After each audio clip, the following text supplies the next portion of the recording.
मैथिली आ भोजपुरी के सबसे नीक चैनल एपी प्रोडक्शन दरभंगा के एखनई लाल बटन दबाकर सब्सक्राइब करू और घंटी के निशान बटन के जरूर दबाओ ताकि नव नव ऑडियो आ वीडियो अहाँ सब लग तुरंत पहुँच सके।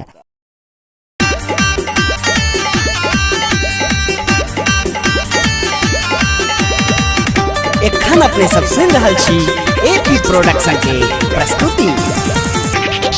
साल भर बाद सरस्वती पूजाए लई गाम नगर गली गली सज गेलई।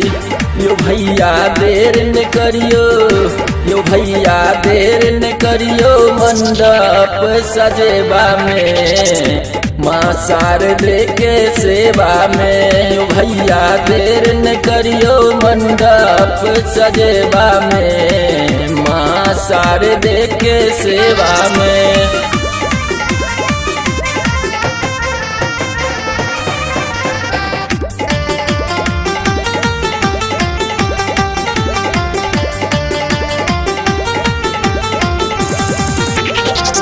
मलिया दुकान सो माला मंगवेलो, टीका मन टीका सोनार सो गरेलो, सोनार सो गरेलो।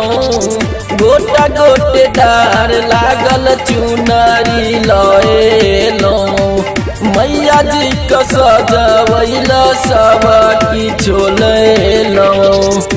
यो कोनो त्रुटि न रह जाए, यो कोनो त्रुटि न रह जाए मैया को सजेबा में माँ शारदे के सेवा में। यो भैया देर न करियो मंडप सजेबा में माँ शारदे के सेवा में।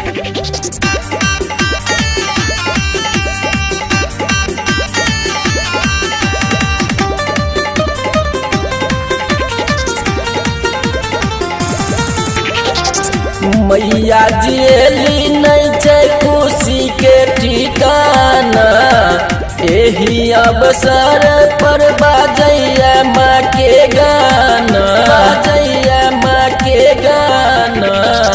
माँ के शरण चुम चुमैया जवाना, भरल उमंग मस्त मौसम सुहाना। मुकेशवा करैया विनती, मुकेशवा करैया विनती परुन जग झमेला में चलू शारदे के सेवा में।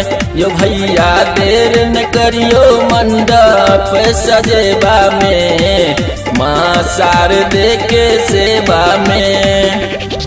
साल भर बाद सरस्वती पूजाए लई गाम नगर गली गली सज गेलई। यो भैया देर न करियो, यो भैया देर न करियो मंडप सजेबा में माँ शारदे के सेवा में। यो भैया देर न करियो मंडप सजेबा में माँ शारदे के सेवा में।